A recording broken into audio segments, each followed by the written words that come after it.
Tem certeza. Hoje vocês vão ouvir uma vozinha do além, que é a participação especial do meu marido. Olá. Espero que vocês gostem. Ele não tem muita coragem de aparecer nos vídeos, mas pelo menos a voz dele vocês vão poder ouvir. Acho que vocês já ouviram uma vez aqui no canal, naquele vídeo 50 fatos sobre mim. Mais ou Que menos. a voz dele é alta, é forte, é grossa. E é isso aí, gente. Eu vou falar um pouquinho sobre mim. Sobre mim. Vamos ter uma conversa aqui, para vocês me conhecerem melhor, né? E quando eu tinha 4 anos de idade, a minha professora, ela seria minha professora e ela me viu na rua, né? E ela foi na minha casa conhecer minha mãe, o que não é comum hoje em dia, isso não acontece, as professoras não vão nas casas, mas ela foi. Professores mal vão na escola. Eu sabia que esse vídeo ia ficar ótimo. Gente, comenta aí embaixo o que vocês estão achando da participação do meu marido. Eu já tô adorando. Por isso eu casei com ele, né? Vocês sabem que ele... Pela minha voz. Ah, Mais ou pela menos. voz. Então, quando eu tinha 4 anos de idade, ela foi lá conversar com a minha mãe e ela tava primeiro conversando comigo na rua. Ela queria saber o que eu queria ser quando eu crescesse. Eu acho que isso já aconteceu com muita criança, com muitas crianças, muitos adolescentes. O que você quer ser quando você crescer? E eu disse a ela, não sei. Mas eu quero ser alguma coisa que possa ajudar, cuidar, fazer alguma coisa de bom. Eu não sei, mas eu quero ser uma pessoa boa. E aí ela falou assim: você quer ser advogada? Eu falei: não, não sei o que faz um advogado. E ela me explicou e eu falei: ah, não sei, eu acho que não, eu acho que talvez essa não seja uma boa profissão pra mim. Porque eu não me vejo sendo uma pessoa desse jeito. Daí ela disse: você quer ser médica, enfermeira, alguma coisa nesse sentido de cuidar? Eu falei: sim, eu quero cuidar. Então você quer ser médica?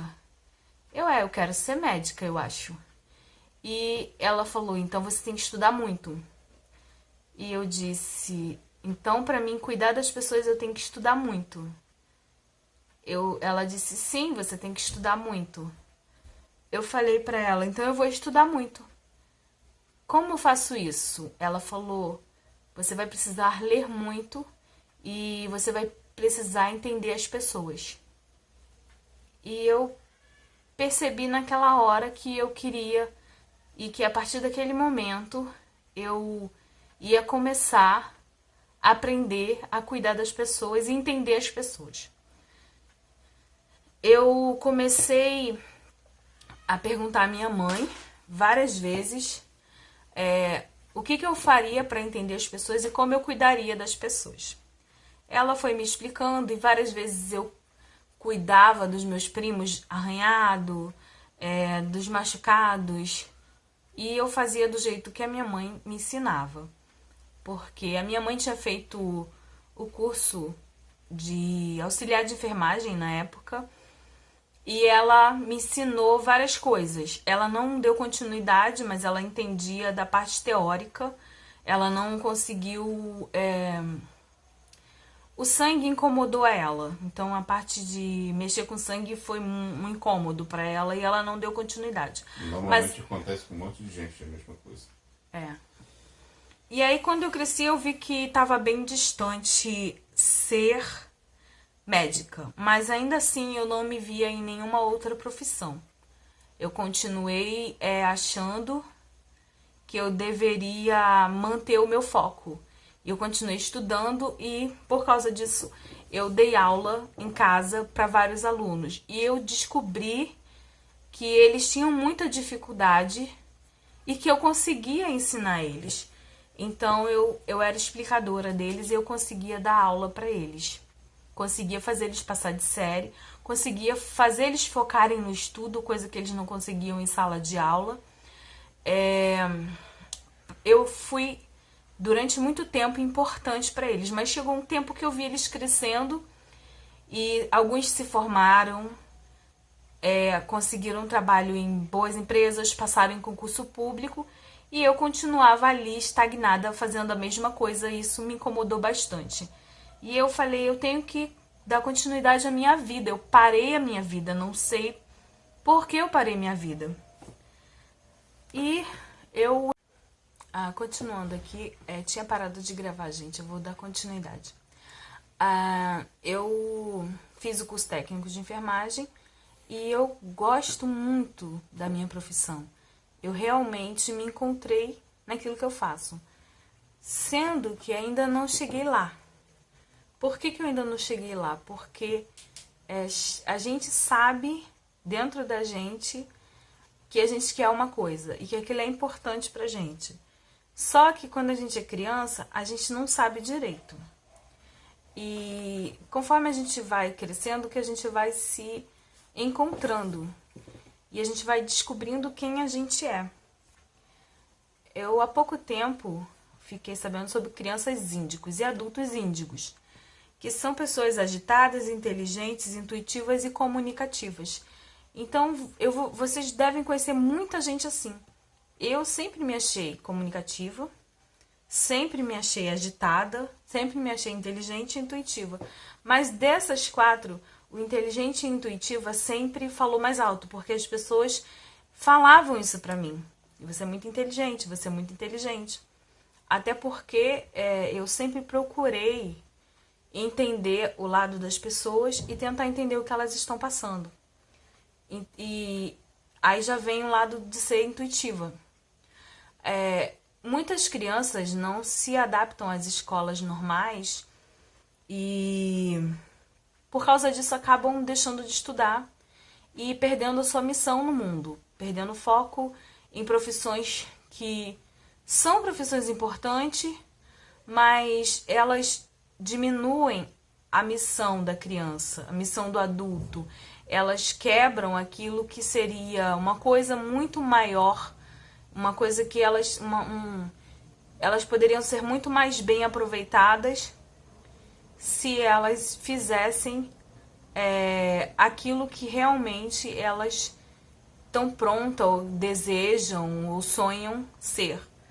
Isso dá... Quando você é aquilo que você quer ser, você tem um senso de missão muito maior, porque você sente que está fazendo a coisa certa. Você sente que faz parte daquilo. Então, muitos adultos estão se perdendo nisso, porque não está conseguindo, né, fazer aquilo que sente que tem que fazer. Eu já vi vários assim. E por causa disso, não sei se vocês já ouviram falar da escola Montessori. Não é uma escola em si, mas é uma metodologia nova. Porque quando eu estava dando aula para as crianças, eu ficava perguntando: como que a gente vai resolver isso de crianças que não aprendem com facilidade no método tradicional na escola? 40 alunos dentro da sala de aula e uma professora. Porque parece que as crianças mais inteligentes estão sendo desperdiçadas e as outras estão sendo colocadas naquele quadradinho de você tem que ser isso aqui, você tem que fazer isso, aprender isso. E eu já vi muita criança desinteressada em vários assuntos e estudando aquele assunto só para passar. Eu mesma era uma criança que estudava geografia só para passar, apesar de eu ter interesse, mas não era tanto quanto a minha professora gostaria que eu tivesse, até porque eu tinha notas muito altas em todas as matérias e ela chorou um dia na sala de aula porque a única matéria que eu tirei nota baixa foi a dela, e as outras professoras disseram: o problema é você, o problema não é a aluna, na verdade o problema era eu, sim. O problema não era a professora chorou. E eu lembro que as outras professoras falaram assim: o teu jeito de dar aula não tá dando certo para essa aluna. Na verdade, não tá dando certo para nenhum aluno, porque realmente o jeito dela de dar aula não estava dando certo. Mas porque a gente não conseguia despertar interesse pelaquilo. E já ouvi falar que um puxa o outro, uma coisa puxa a outra, né? por eu ser a criança que mais interessava, era mais interessada em estudar, os meus amigos, eles me acompanhavam. Eles tentavam me imitar no sentido de tentar aprender as matérias, porque eu sabia, até por uma competição. A gente competia muito na época. Os alunos competiam muito comigo, eu com eles. Mas eu levava mais na brincadeira, né? Era uma brincadeira para mim estudar. Então, as crianças de hoje em dia, elas não entendem, né, que as crianças de antigamente que tiravam notas muito altas eram crianças que estudavam dentro de casa. Eu chegava em casa porque eu tinha uma sensação de missão no mundo. As crianças de hoje em dia, elas estão muito mais perdidas que as de antigamente. E elas não sabem o que querem ser, até porque elas têm pai e mãe que não sabem o que querem ser. Elas não veem, onde eu vou chegar com todo esse estudo? Meus pais não chegaram a nada. Eles se formaram, têm o segundo grau, às vezes têm faculdade e não conseguem ter nada. Não conseguiram fazer nada da vida deles. O que eu queria passar com esse vídeo para vocês é que dá para você ajudar a uma criança, a um adolescente, a ter um foco. Acho que a nossa sociedade precisa mudar um pouco, não trabalhando, pensando em acabar com as escolas. Eu vi uma foto essa semana de uma escola, de um lugar escrito assim, vende-se. E quando eu fui ver, analisar a imagem, o lugar que estava à venda era a escola, né? Tinham várias lojas à venda e na placa tinha, a loja tinha uma placa e a loja que estava à venda era essa escola. Todos os lugares estavam dando certo, todos os estabelecimentos estavam dando certo, mas a escola não estava dando certo. Então eu acho que a gente tem que mudar um pouco como a gente vai educar os jovens. Eu vi também uma reportagem sobre as escolas que estão deixando os alunos escolherem a matéria e que eles estão estudando muito mais. Então, em cima daquilo, eles vão estudando. Também trabalhos que não tem hierarquia. Quando você vê isso, nossa, que legal, uma coisa inovadora. Mas vai ter pessoas que vão achar que é muito ruim, mas não, é muito bom, porque cada um entra com a sua ideia, cada um entra com aquilo que sabe e acaba dando muito certo. Então o vídeo de hoje foi esse, foi um bate-papo pra gente conhecer novas coisas que estão acontecendo por aí, que talvez vocês não tenham percebido, pra vocês conhecerem um pouquinho mais da minha vida. E é isso, que se quiser saber um pouquinho mais de mim, tem muitos vídeos aqui no canal e vocês vão saber tudo aquilo que eu já passei para chegar até aqui e conseguir conversar com vocês com mais naturalidade. E é isso, gente. Uma pena que a voz do Além participou pouco aqui, que ele tá bem distraído ali com o celular. Foi algo muito sério que ela falou. Algo Mas assim, muito